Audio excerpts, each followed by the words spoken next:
Well, thanks, Lauren, for organizing the meeting and inviting people that are interested in learning more about grasscasts. I'm Melannie Hartman. I'm a senior research associate at the Natural Resource Ecology Laboratory at Colorado State University. I've been there for 27 years.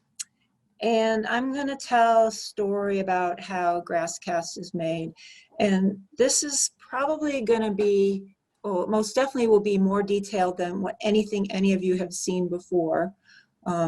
We've talked about grasscast in other webinars, but not in this detail. And for anybody who hasn't seen a grasscast webinar, I'm also including some slides to give a little bit of an overview so you won't be lost. I won't dive into details immediately. I guess I was asked to do this presentation because I'm the person that makes the maps, sort of in the center of the whole process.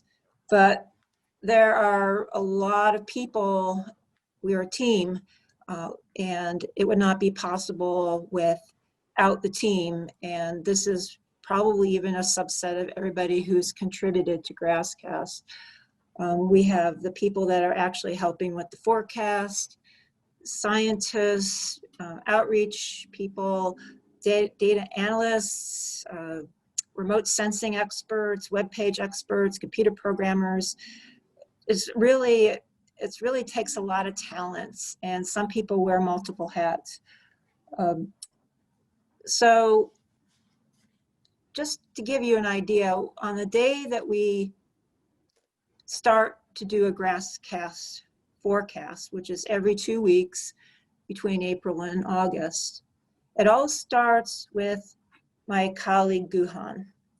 Guhan has developed a really super efficient system for doing the thousands and thousands of DayCent simulations that we need to do for grasscast and getting them all done in a 2 or 3 hour period. It's pretty amazing. He's very talented. And after he's got his runs complete, he passes all those files from the DayCent model to me, and I do a little bit more programming and analysis, and I make the maps. And I send the maps to Bill Parton, who's the lead scientist on this project. It's really a lot of his ideas that are implemented here. Bill Parton checks them over. We talk about the maps a little bit. And when everything looks good, I send the maps on over to Danelle. Where's those beats I gave you? And Danelle, she takes the maps and she adds content to them. Beats in the car. Or There's somebody, please. You don't somebody talking.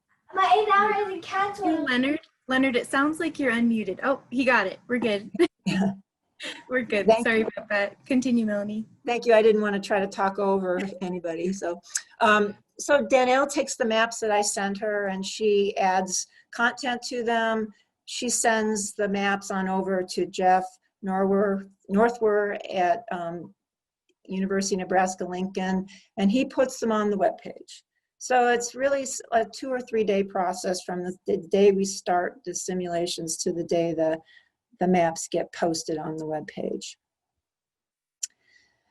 So the reason that grasscast was developed is we needed a way to make weather information usable for agriculture.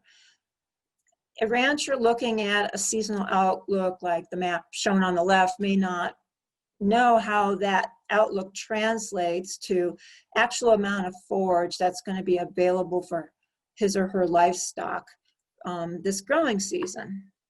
And grasscast provides information about grassland productivity or expected grassland productivity.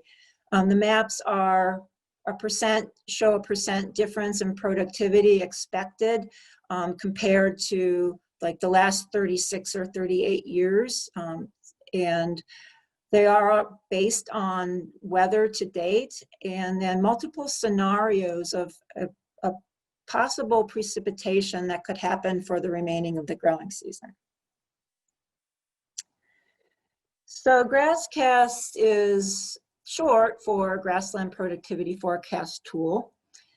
The first grasscast came out in 2017 for the Northern Great Plains at the county level, and 2018 for the entire Great Plains at the county level. In 2019, we went to a finer resolution. We went to 10 kilometer by 10 kilometer grid cells, which increased the number of simulations we had to do by about 40 times. So we've been doing the 10 kilometer level now for 2 years for the Great Plains. And just this year, we also expanded grass tests to the southwestern US, Arizona, New Mexico. And so I'm really going to be focusing on Arizona and New Mexico today, but I will mention the Great Plains a few times because there's some overlap in the methods. I also notice on this page I'm highlighting abbreviations that I'm going to be using throughout the presentation. I'm going to say ANPP a lot because I'm used to saying that, but that means above ground net primary production, or that's the grassland production that's above ground. It doesn't include the amount of production from the roots. It's just above ground production of grasses. And we use about 30 or more years of historical data, including weather and satellite derived NDVI from the AVHRR sensor. NDVI stands for Normalized Vegetation Difference Index. It's a greenness index. It gives us an idea of how much grass has been produced on the ground. We combine that data with the ecosystem modeling using the DayCent Ecosystem Model, and also include precipitation forecasts, several precipitation forecasts. We correlate the actual evapotranspiration. I call it AET, but some people just call it ET. We correlate AET and precipitation with NDVI, and then NDVI with above ground production in order to create the forecasts. And NDVI is a good way to estimate productivity across the Great Plains because it's so continuous and widespread, and it's been available for many years, versus actual above ground production measurements that are just for shorter term and maybe just several points, or maybe a few dozen points in the Great Plains and in Arizona, New Mexico. In the Great Plains, we just have one growing season. It's from April through August, and that our productivities are based on that single, our forecasts are based on that single growing season. But in the Southwest, we do two separate forecasts. We do one in the spring, and the spring is for the April through May productivity. And then we do another in the summer. The summer predicts the June through September grassland productivity. All the maps we've ever made with GrassCast are available on this website, grasscast.unl.edu. And maps are updated every 2 weeks between April and August. We just did our final forecast for both the Southwest and the Great Plains, and those will be posted in the next day or so, but I will also show you those results today. So my talk here is meant to be about 45 minutes total, and we'll be breaking a few places along the way so that you can ask questions. And of course, we'll have a big summary Q&A at the end. So just to give you a little bit a better idea of what GrassCast is, if you haven't seen it before, this was the forecast that was produced on August 11th, 2020. So it was 20 days before the end of the forecast period. The end of the forecast period is August 31st. So we still had 20 days of precipitation ahead of us at this point for the growing season that we didn't know what was going to happen. So the left map shows what the expected productivity will be relative to the long-term mean if precipitation is above normal. And the middle map shows those numbers if the precipitation for the last 20 days of the growing season, August 11th through August 31st, is normal. And then the right map shows what the expected productivity would be if if precipitation is below normal for the remaining of the growing season. So all maps, all GrassCast forecasts have 3 maps except the very last one, because there's no more growing season to have a precipitation scenario. We've completed our collection of our data for the growing season. So the last map, the last forecast just has 1 map. And so the reds and the yellows and the oranges represent predictions of below normal productivity. The green is about normal, and the blues are predicting productivity above normal. So these are the final GrassCast ANPP forecasts. The left one is from the spring. That was made in on June 2nd, 2020. And then the right one is the summer, was just made the other day. And so things look pretty good in the springtime. Things look pretty good. Production was above normal in a lot of Arizona, but we definitely saw in the springtime that production was way below normal in the northeast corner of New Mexico. Things really dried out in the summertime. Production was below normal most everywhere. The little blue spot you see over here was like some feedback if this is real or not. There was a heavy monsoon short-term rain that happened about a month ago that made that spot appear in the map. So there was some precipitation that GrassCast thinks probably caused productivity to become above average for this season, but I'd certainly like some feedback on that because I know that area has been very dry. And just to show you what a Great Plains map looks like, this one is the final one for the Great Plains. We just made a couple days ago. You could, and the methods here are a little bit different because it's looking at the whole growing season all together at once. The correlations are a little different than what we use for New Mexico and Arizona specifically. But there's some overlap here. There's that eastern part of New Mexico that's in both of the forecasts. And so New Mexico is looking like it had some pretty low, New Mexico looks like it had some pretty low productivity this growing season. And so did Colorado and a good part of Texas and a lot of other places in the Great Plains. So now let's talking a little bit more about the New Mexico and Arizona forecast. Like I said, there's 2 distinct growing seasons, spring and summer, and I'll explain why in a little bit. In the spring, grass production is predicted for April through May, and grass production is related to the integrated NDVI. I'll be talking about that in a bit too. And the integrated NDVI correlates with the precipitation or evapotranspiration that occurs from January through May. So in the spring, production is correlated with January through May AET or precipitation. In the summer, where the GrassCast predicts the June through September grass production, again using NDVI to predict production, and that NDVI correlates with the June through August AET or precipitation. So we're actually predicting grassland production 1 month out further than the weather that we're using for the summer forecast. The pictures below here are Santa Rita Experimental Range and Jornada Experimental Range. These were 2 key sites for us in providing long-term productivity data that we use to develop GrassCast equations. So why are there 2 growing seasons in New Mexico and Arizona?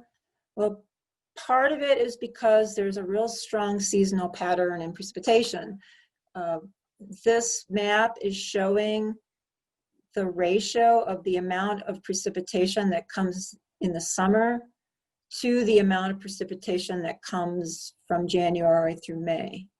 So when this ratio is less than 1, summer precipitation is less than winter precipitation, and so we were calling that the winter precipitation dominant areas as shown in blue. And then the red ones are the summer precipitation dominated areas because that ratio is greater than 1. And then the green is somewhere in between. And these ratios are based on data, weather data from 1950 to 2019. So a really long-term data set of weather. Another reason that we decided to simulate 2 separate growing seasons is the NDVI signals that we saw across the area. So there's 4 counties shown here, and they're spread out through the 2-state region. In northwestern Arizona, we have Mojave County. In northwest New Mexico, we have McKinley County. In southern Arizona, we have Pima County, and then in southern New Mexico, we have Ana County. And so what's on the y-axis is the NDVI values from 1982 to 2015 for these time periods. And so there's a dot for every year and every time period. And when I drew a line sort of just by hand through the middle of these points, you can see that it looks like there's 2 humps in greenness, and therefore probably 2 humps in grassland productivity. In Mojave County, that was one of the counties where the winter precipitation was dominant. So it's not unusual to see that the winter peak NDVI is higher than the summer peak. So across the x-axis, we have time from the beginning of January through the end of December. And the other 3 counties were more or less in either neutral or summer dominated precipitation areas. So in these areas, we see 2 humps, but the peak in the summer looks like it might be a little bigger. And because there's 2 peaks, it doesn't mean that both peaks happen every year. What we've actually noticed is that there's often only 1 peak a year, either in the winter or the summer, but not often both in the same year. So I think of grasscast as occurring in like 3 different stages. The first stage is this preliminary analysis that we do before any grasscast forecasts come out before April. And the second stage is when we're actually doing the forecasts from every 2-week period between April and August. And then the third stage is evaluation of the grasscast results. And this is ongoing because during the growing season, when we're showing people maps, they give us feedback. People on the ground will report how things are on the ground related to the grasscast map for their area. And that's super valuable. And we also have more quantitative ways of evaluating grasscast results so that we know that we're confident in what it's predicting. So I'll talk about each stage, and then after each stage, we can open it up for some questions just about that stage, so we don't have to save every question for the very end. So starting with the preliminary analysis, I think of this occurring from January through March. We might even start a little earlier than January, but that's primarily the time we're really focused on the preliminary analysis. And especially when we're working with a new region we haven't worked with before, there's a ton of exploratory data analysis that goes on. We're looking for correlations between weather-related variables and NDVI, and we're not just looking at AET and precipitation. We've also included temperature over certain periods of the year, and even NDVI from previous years.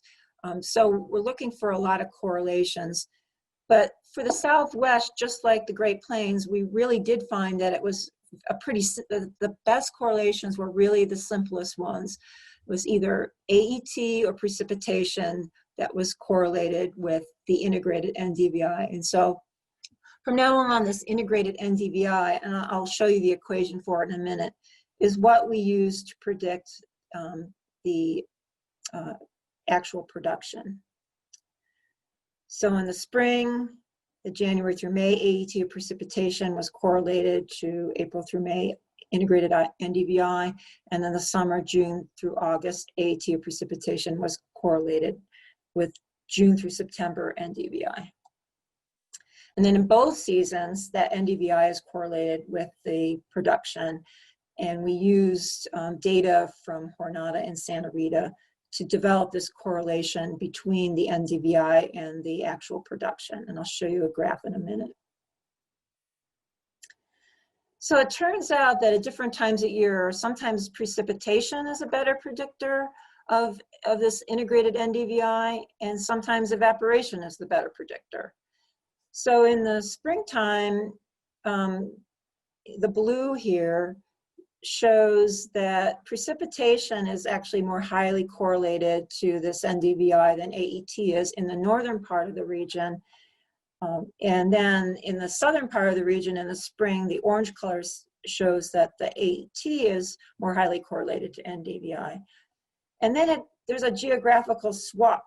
So then precipitation becomes a better predictor of NDVI in the summer in the southern part of the two-state region, and AET becomes the better predictor in the northern part.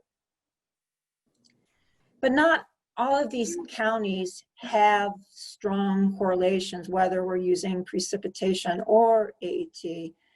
And the reason for that is, well, let's start off looking at a county where the correlation between actual evapotranspiration and NDVI is very strong. So there's, on this graph for Pima County in southern Arizona, actual evapotranspiration from January through May, the sum of it, is correlated with April through May NDVI. And as this AET increases, there's a nice strong increase in NDVI also. The R-squared is 0.77. That's a pretty strong correlation. AET, when AET is low, NDVI is low. When AET is high, NDVI is high. But then going to Navajo County in Arizona, we didn't see that same strong correlation. The same variables, AET for the same time period in January, and NDVI, same time period. But this line is really flat, and that means that when AET changes from year to year, each dot represents a year, the NDVI doesn't change very much. So that results in a weak correlation. We could still use it for our production, but we're less confident in the results. And at the very end, my colleagues and I have discussed something we might do differently next year to maybe bring these slopes a little steeper in the counties where the correlation is weak currently. This shows the relationship between that integrated NDVI and the actual production. So on this, and these are data from Jornada and the Santa Rita experimental range for pure grasslands and grasslands mixed with shrub, but we're just looking at the grassland productivity part of it. So as NDVI increases, so does the actual net or the above ground net primary production. We predict it in grams of biomass per meter squared, but then we convert the units to pounds per acre before we map the ANPP or compute the percent differences.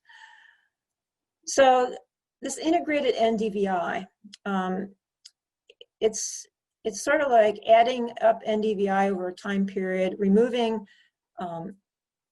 a base value and averaging it over the time period. So in the springtime, we add up all the NDVI values that occur, they occur every 2 weeks between April 1st and May 30th. But we subtract off this base, and this base NDVI is what the NDVI is at the very beginning of the growing season before anything starts turning green. So we don't think that base NDVI signal is related at all to vegetation. What we want to see is an increase in NDVI. So we see, so we think that's a better predictor of the productivity, is that difference between the green NDVI and this base NDVI that's based only on maybe dead vegetation and soil reflectance. In the summertime, the equation is very similar. We just look at a longer time period. We take all the 2-week periods from July 15th to September 30th.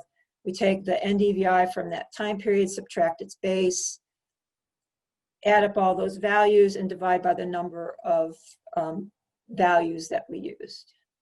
And so that's what we're seeing here in this y-axis. It's not that pure NDVI. It's not a sum of NDVI.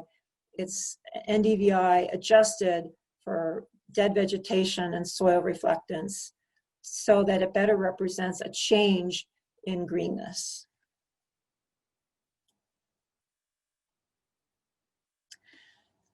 So before I talk about the next stage, I was wondering if anybody wanted to ask a question about this preliminary analysis phase, because the next stage I'm going to talk about is how we actually do the forecasts.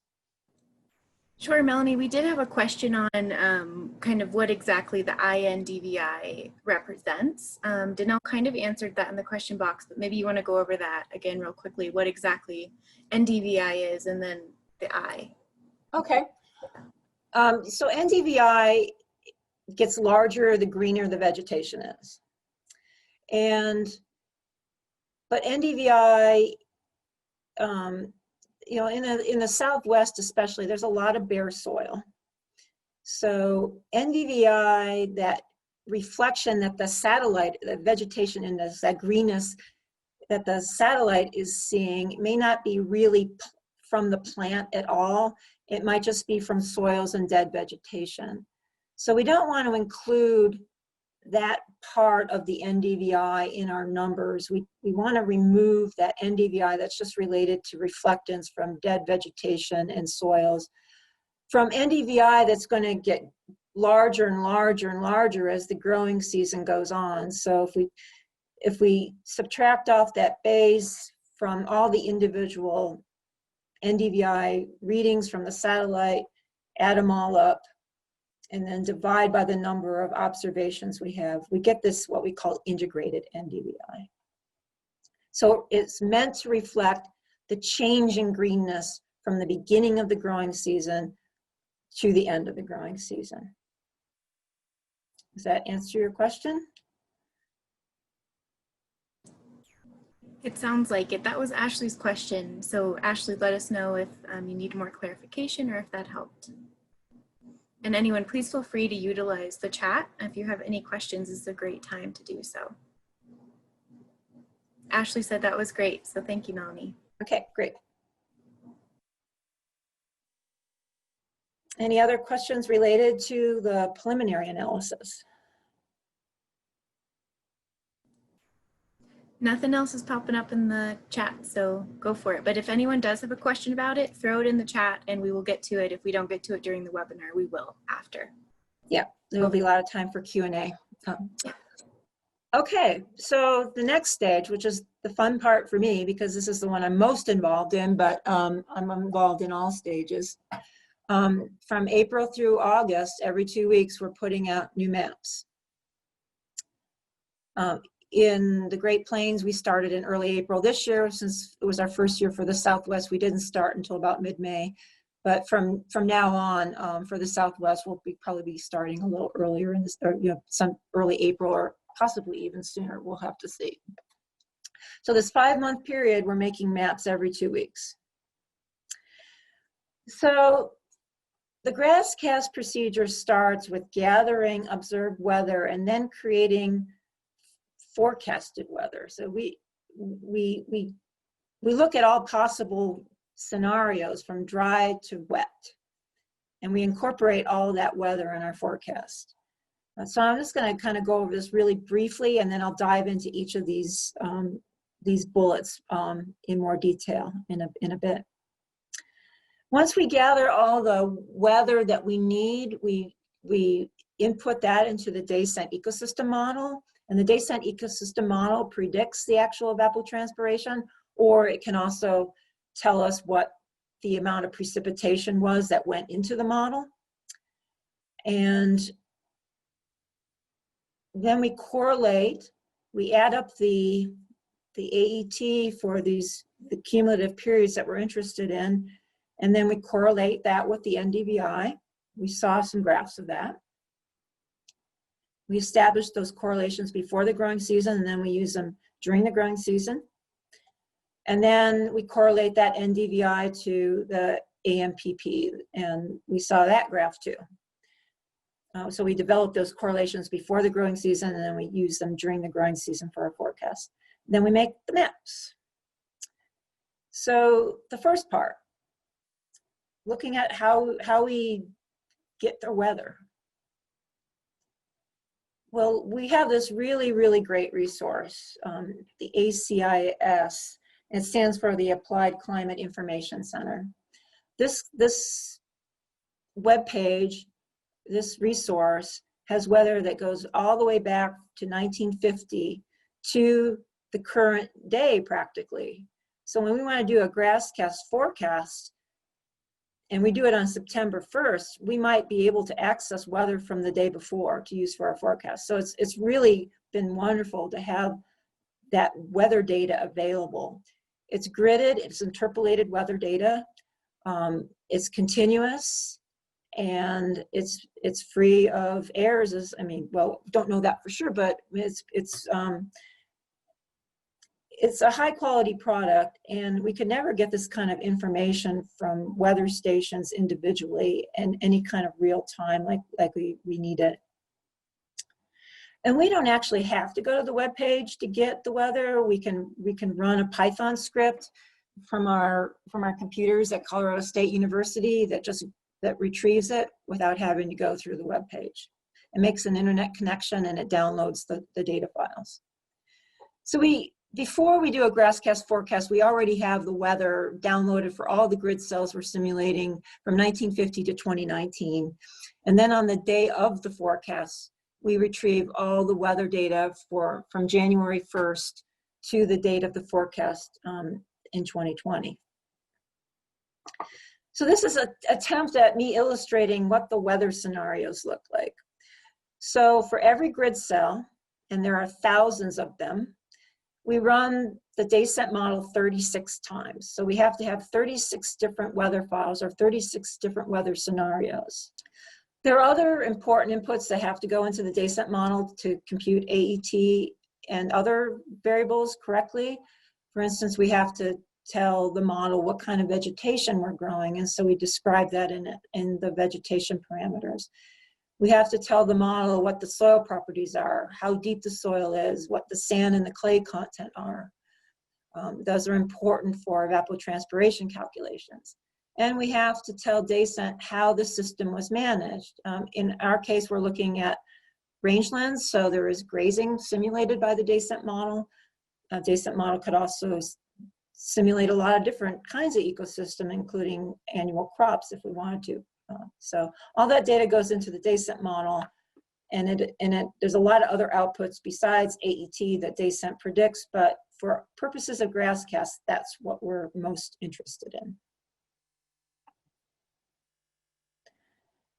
So a little bit closer look at the DayCent model. There's more pieces here than I want to talk about because they're not directly related to grasscast.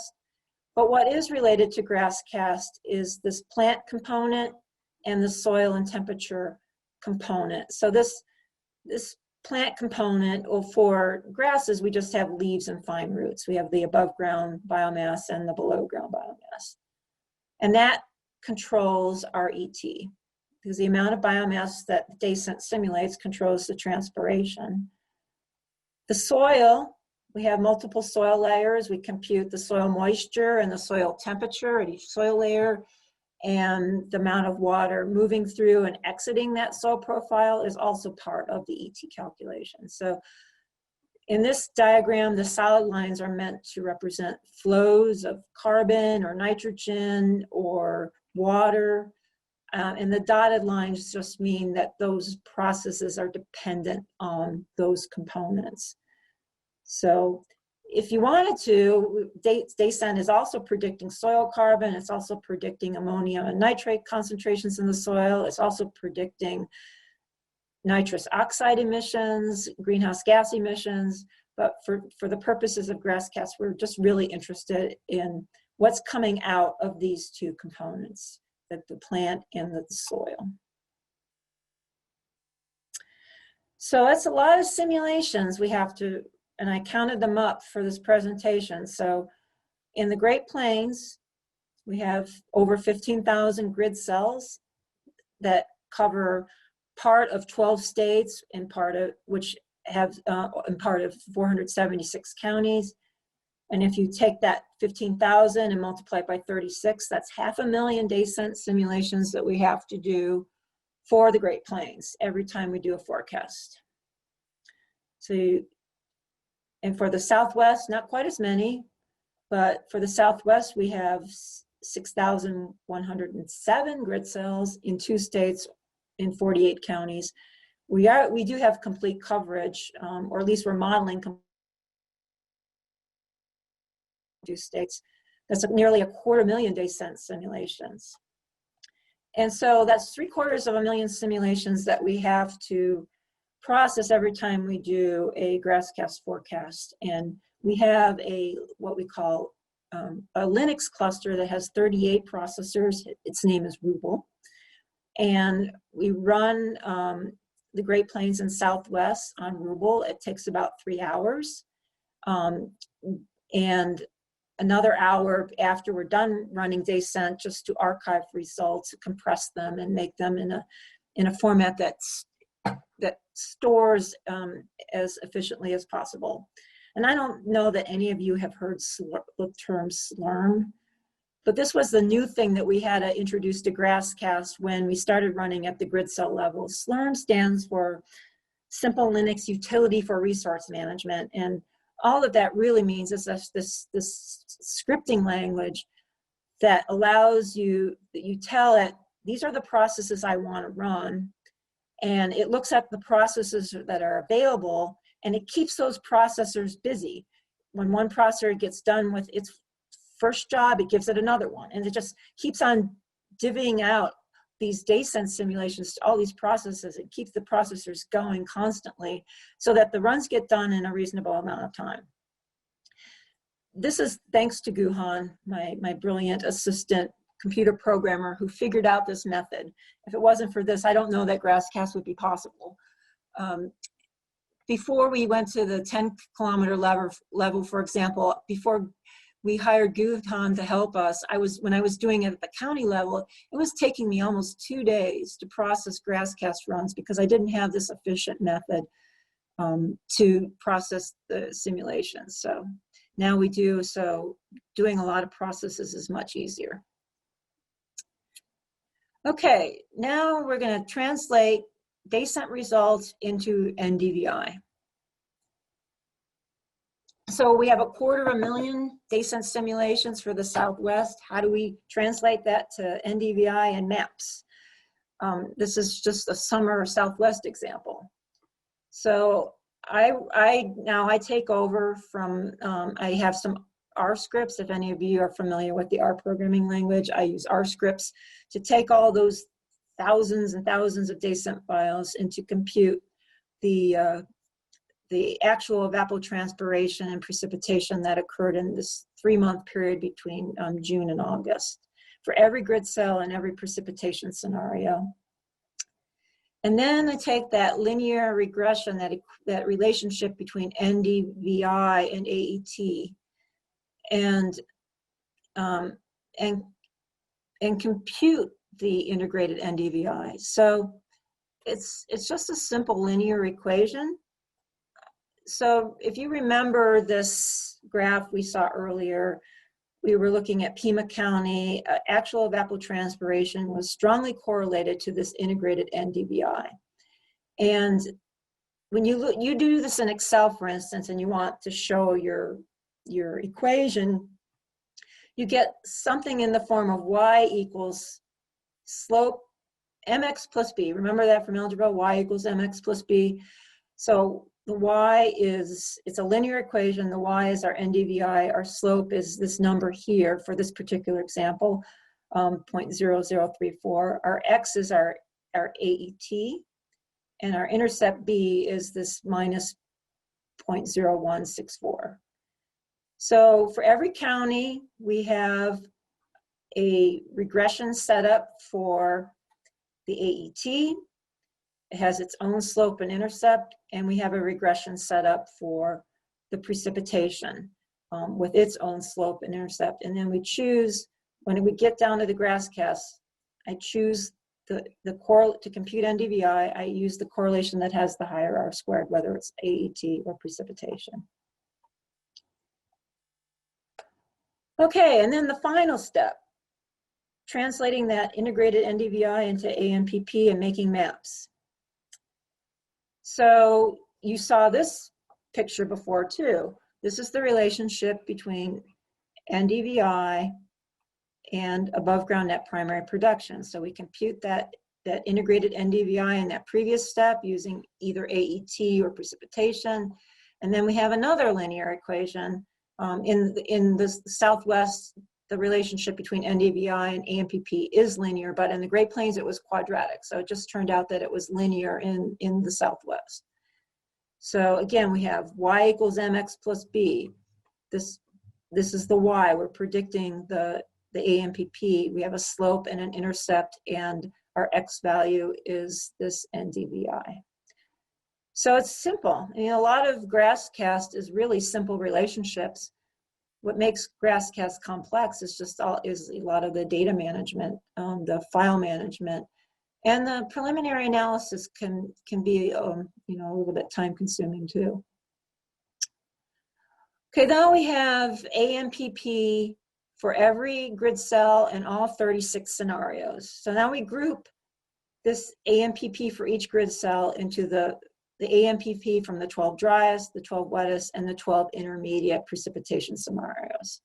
So now we have an ANPP average. We have 3 ANPP averages, and that's how we get our 3 maps. And then we take the ANPP that's calculated, and then we compute its percent difference from its long-term mean. And that's what we're showing on the maps. And all this programming that does this, these R scripts, it comes down to producing a spreadsheet. And the spreadsheet with all these results is available from the web page, and I'll show you that in a minute. And this is an annotated version of what the spreadsheet looks like. If you open the spreadsheet, you won't see all these colors, but I produced all these colors so you get an idea of what kind of data is available to you if you want more than just looking at maps, if you want to see the actual numbers that were produced for every grid cell. So this comma-separated variable file, this CSV file, is easily imported into Excel or other spreadsheets. And there's a line for every grid cell that we simulate. And so for the Southwest, this is 6,108 lines long. The first column has, I know this is pretty small, so I'll just tell you what this is in case you can't read it.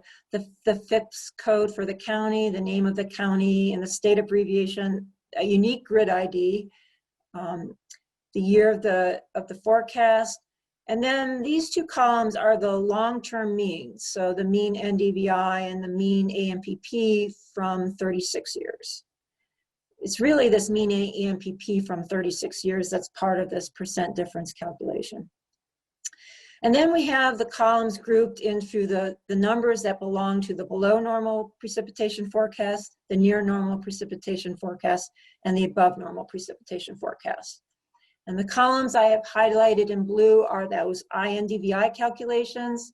The columns I have highlighted in green are the actual ANPP calculations in pounds per acre. And then what's in the yellow are the percent differences from the means, and those columns in the yellow are actually what go into making the maps. So there's 3 forecasts. This green column here in the below normal section is the average of 12 scenarios, the 12 driest scenarios. And this green in the near normal section is the average of the 12 intermediate precipitation scenario results. And this green over here is the average of the ANPP calculated from the 12 above normal precipitation scenarios. So then I import that CSV file. An example from August, it would be named this, downloadable from the web page, port it into ArcMap. And one CSV file can make the 3 different maps, the below normal, normal, and above normal precipitation forecasts, or ANP forecast based on precipitation. And I send these 3 maps as individual PNG files to Danielle Peck. And Danielle makes them look so beautiful. So she takes the 3 images that I send her. She adds all this extra information that help with interpretation and of the maps for people that are visiting the webpage, and also give information about other places to look for information about weather forecasts. Then after Danielle creates all this text, she sends it to Jeff at UNL, and Jeff puts it all on the webpage. And Jeff has really done a beautiful job with this webpage. It's got it's got the current forecasts on the front, so you can click between the Southwest and the Great Plains. So grasscast.unl.edu. When you go to it, you'll probably see the Great Plains first. Just click over here to get the Southwest, this radio button. And then you see the annotations that Danielle has added with the extra information about the maps. I wanted to point you to a couple other useful parts of this webpage. The historical productivity, we actually went back, calculated what GrassCast would have predicted as the productivity going all the way back to 1984. So we didn't have GrassCast in 1984, but we can use the weather from 1984 and the equations that we developed for GrassCast to predict what, or to hindcast what we thought, what GrassCast would have thought the ANP would have been, ANPP. So you can look at the current CSV file, and you can compare what GrassCast, not only you can compare the actual ANPP that GrassCast is predicting this year to actual for ANPP estimates from other years. And these historical productivity spreadsheets are at the county level and the grid cell level. Then there's this maps archive, and you might find this really handy too. Let's go to that. So when you click on Maps Archive, you get to choose whether you want Great Plains or Southwest. You get to choose what year you're interested in. So there's years from all the way from 2017, 2018, 2019, 2020. And then you get to choose one of the forecasts from that year you selected. If you click then on this Data CSV button, you can download that spreadsheet that I was just showing you. You can look at the exact numbers for your grid cell or your county. Okay, so that concludes my overview of the GrassCast procedure. So I guess before I go to describing the next stage, I was wondering if there's any questions about the GrassCast procedure.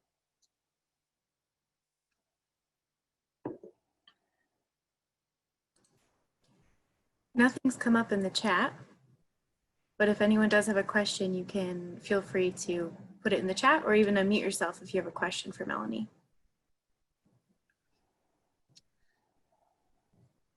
So Lauren, I'm also wondering if now the next stage is going to be a much shorter to discuss than the previous 2 that I presented, but we are at an hour. So would it be good to take a break now, or just finish up the presentation and then we can take a break and answer questions afterwards? That's absolutely up to you, Melannie. Up to you, whatever you would prefer. You can do either. Okay, I just prefer to finish up the presentation and Let's do and then take a break and open it up to questions. Perfect. Yeah, and Melannie, there's nothing coming up in the chat.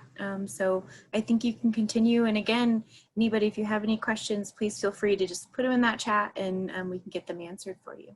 But Melannie, I think you can go on. Okay. The final stage, but it's ongoing. You see that my calendar is highlighted for the entire year. We're always evaluating GrassCast results. During the growing season, we're getting feedback. We're mostly doing our evaluation because we're getting feedback from users, which is great.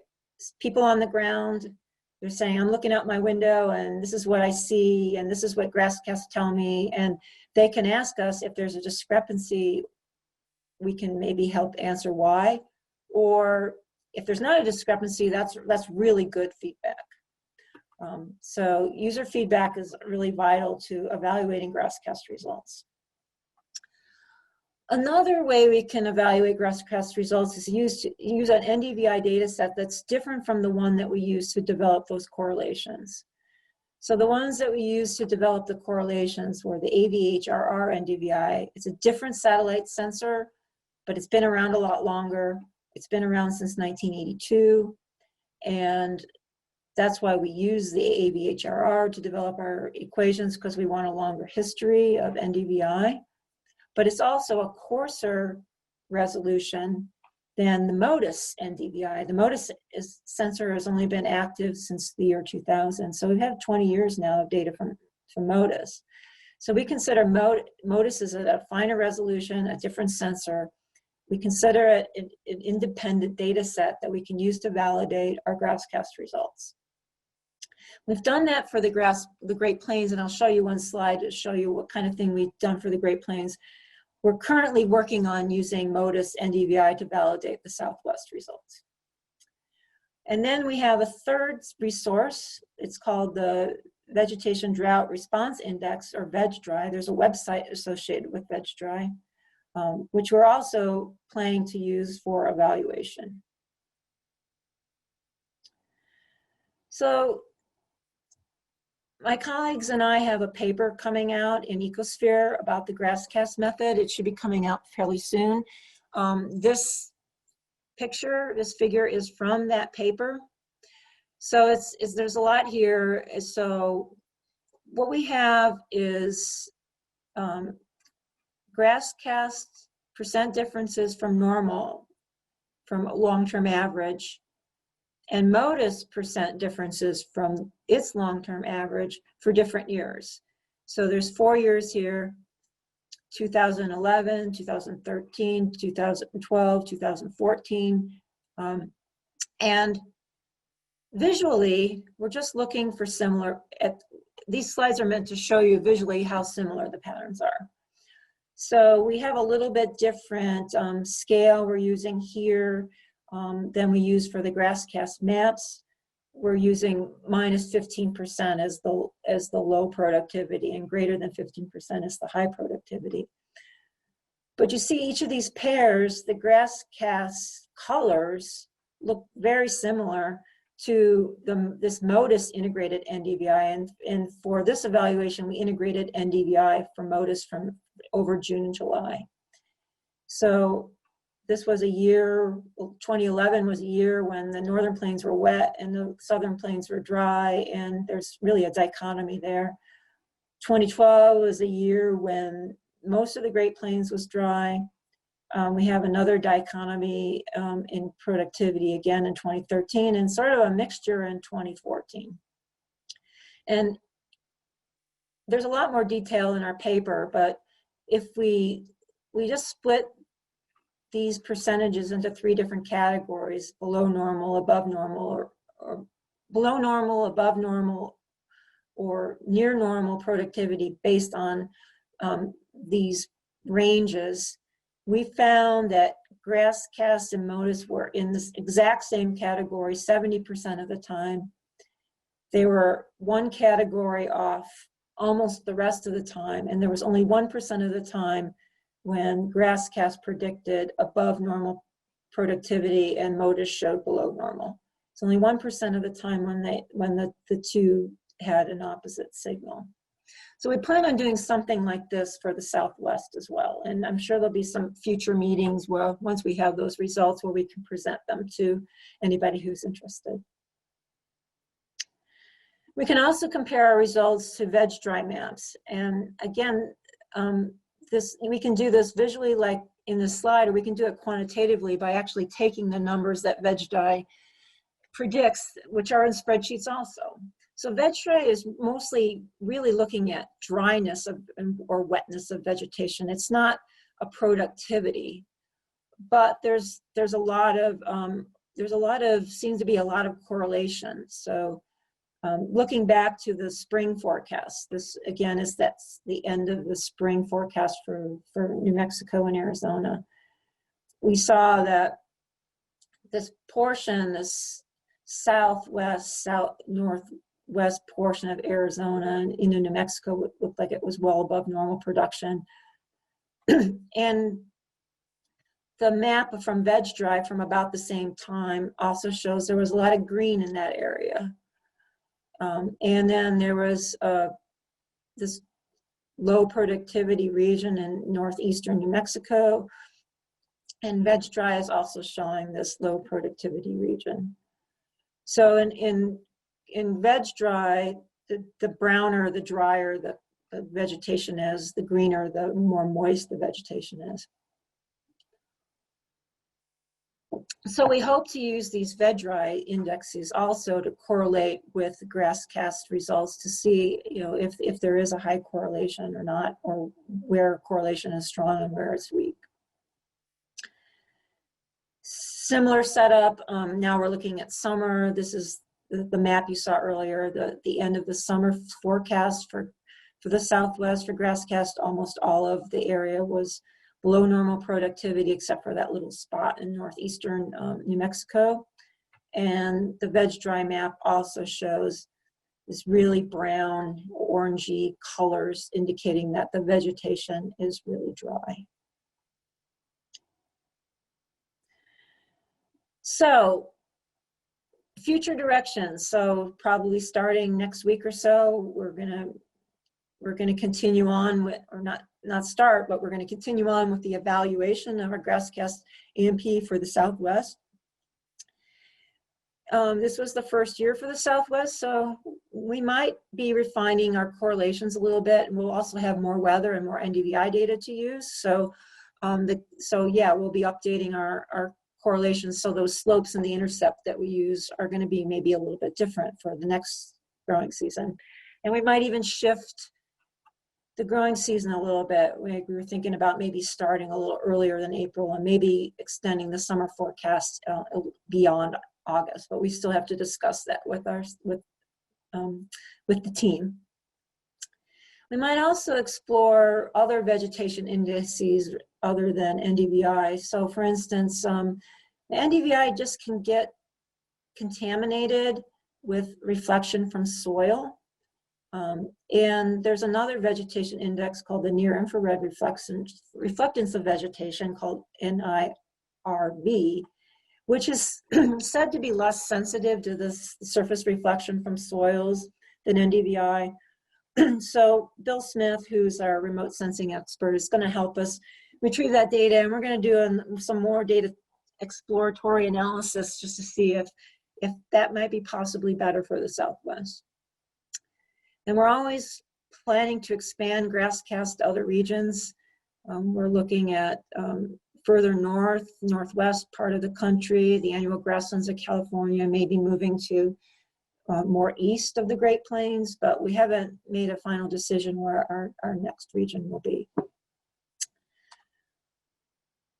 So there's 2 GrassCast publications. Chen et al. From 2019 talks a lot or discusses a lot about that preliminary analysis, those relationships between those weather-related variables and NDVI and ANPP.